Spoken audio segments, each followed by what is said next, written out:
ये बात 2019 की है। उस वक्त तक मैंने डार्क वेब के बारे में जितनी डरावनी कहानियां सुनी थी, उसने मेरे दिमाग में एक ही सवाल छोड़ दिया था।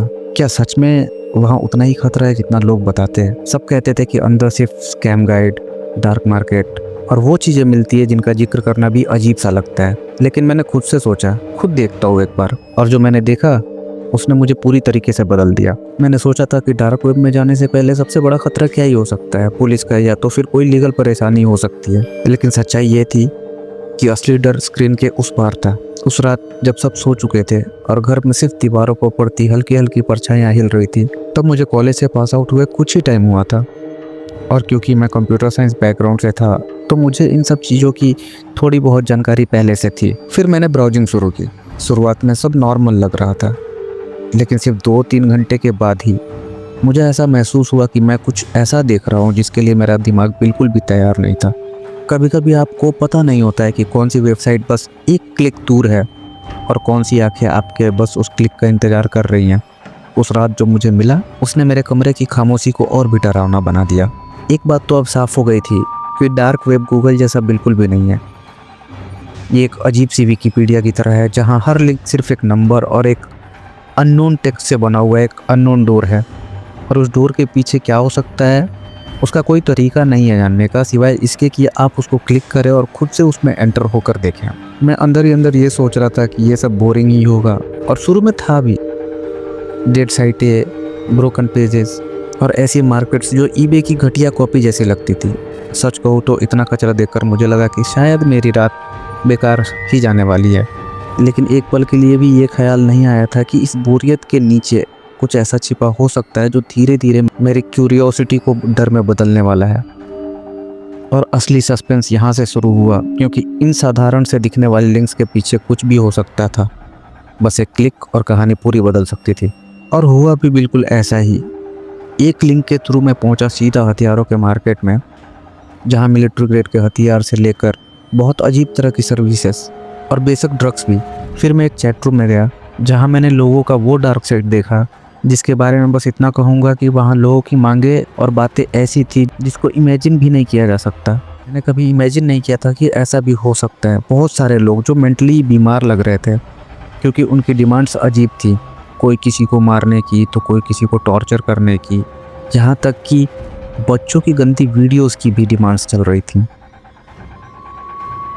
और मैं जितना अंदर जाता गया उतना ही एहसास होने लगा कि ये दुनिया वैसी नहीं है जैसे दूर से लगती है।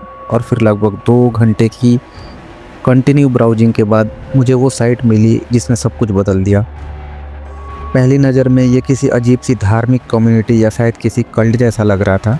पेज पर बिखरे हुए ईमेल एड्रेसेस, कुछ समझ में ना आने वाली सिंबल्स और सिंबॉलिक बातें। लेकिन सबसे अनसेटलिंग चीज़ कुछ और थी। साइट के होम पेज पर एक वीडियो पिन था जो किसी मासूम बच्चे की थी। इतना मासूम कि वो बनावटी सा लग रहा था, जैसे ज़बरदस्ती किया गया था, भोलेपन का नाटक हो। और इसी नाटक में कुछ ऐसा छुपा था जो मुझे बेचैन कर रहा था। ये वो पल था जब मेरे एडवेंचर का मज़ा अचानक से गायब हो गया, और उसी जगह एक और सी अजीब बात हुई। और ऐसा लगा जैसे स्क्रीन से कोई निगाहें मुझे देख रही हूँ, ऐसा जैसे कि कहीं मुझे होना नहीं चाहिए था और मैं वहाँ पहुँच गया था।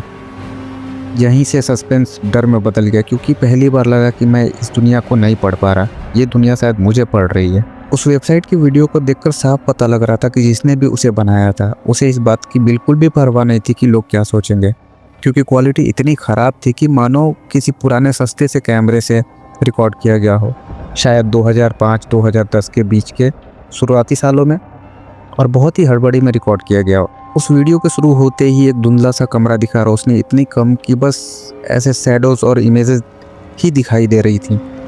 और बीच में खड़ा एक आदमी जिसके चेहरे पे फटा हुआ मास्क लगा हुआ था, उसके हाथों में कुछ चमक रहा था। हाँ, शायद वो एक धारदार चाकू था। और मैं स्क्रीन के और करीब झुक गया, और तभी अचानक वीडियो कट हुआ। बिना किसी ट्रांजिशन के दूसरा सीन आ गया, और माहौल पहले से भी भारी, घुटन भरा। और वो आदमी किसी चीज़ के ऊपर झुका हुआ था। उसकी हरकतें ऐसी थी जैसे कि वो किसी चीज़ को कसाई की तरह काट रहा हो।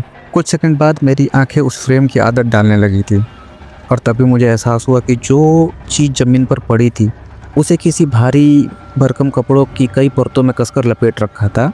उस पर कहीं ऐसा कुछ निशान नहीं लग रहा था जिसे ये समझ में आता कि ये कोई जानवर हो या कुछ और चीज़। एक अजीब सी ठंडक मेरे अंदर फैल गई थी उस टाइम पे, क्योंकि जितना मैं देख पा रहा था उतना समझ आ रहा था कि ये कुछ और ही था। हाँ, शायद वो एक इंसान था जिसे काटा जा रहा था, पहले जिसके पैर काटे गए, और उसके साथ ही बहुत तेज चीखने की आवाज़ आई और फिर वीडियो एकदम से कट गया। अगले सीन में वही मास्क वाला पहला आदमी दिखाई दिया, लेकिन उसकी हरकतें पहले से भी ज़्यादा अनकंट्रोल्ड और बिल्कुल ही अलग तरीके की थी। ठीक इसके बाद एक नई वीडियो सामने आई जिसमें एक बहुत पुरानी इमारत थी जिसमें अजीब अजीब से सिंबल बने हुए थे, कुछ जाने पहचाने लगते थे, फिर भी इतने अजीब कि उन्हें पहचानने में मेरा दिमाग खुद से लड़ने लगा। हर लाइन हर साइन किसी पैटर्न की तरह था, जैसे किसी पुराने भूले भटके हुए कल्ट का निशान हो। और तभी मुझे एहसास हुआ कि शायद ये कोई साइट नहीं है, बल्कि किसी तरह की कल्ट रिक्रूटिंग वेबसाइट का जुड़ा हुआ हिस्सा था। वीडियोस अचानक बदलते गए, फ्रेम धुंधले, कट्स ज़्यादा रैंडम होने लगे और हर सीन पिछले से कहीं ज़्यादा अनस्टेबल करने वाला होता गया। बीच बीच में कमरे, शैडोज़ और अनजान जगहों की झलकें, जिन्हें देखकर ऐसा लगा कि कोई अपने काम को छुपाने की कोशिश तो बिल्कुल भी नहीं कर रहा, बल्कि जानबूझकर टुकड़ों में ऐसा दिखा रहा है वो, मानो कि वो चाहता हो कि देखने वाले खुद अंदाज़ा लगाए और इसी अंदाजे में वो उलझ कर रह जाए। और फिर उसी पुरानी बिल्डिंग में और भी बॉडीज़ को काटा गया और लटकाया गया, जितना मैं और आप सोच सकते उससे भी कहीं ज़्यादा भयानक तरीके से। इसके तुरंत ही बाद मैंने अपना कंप्यूटर बंद कर दिया और काफ़ी देर तक मैं लैपटॉप से दूर ही रहा। उस रात मैं लैपटॉप के पास भी नहीं गया, ना अगले दिन ना उसके बाद। डीप वेब पर यह मेरी पहली और आखिरी विजिट थी।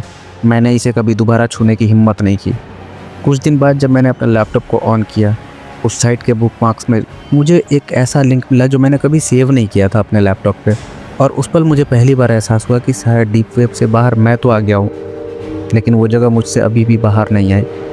क्योंकि जैसे ही मैंने उसे हटाने की कोशिश की, मेरा कर्सर खुद ब खुद दूसरी तरफ खिसक गया, जैसे कोई और भी उसे मेरे साथ देख रहा हो।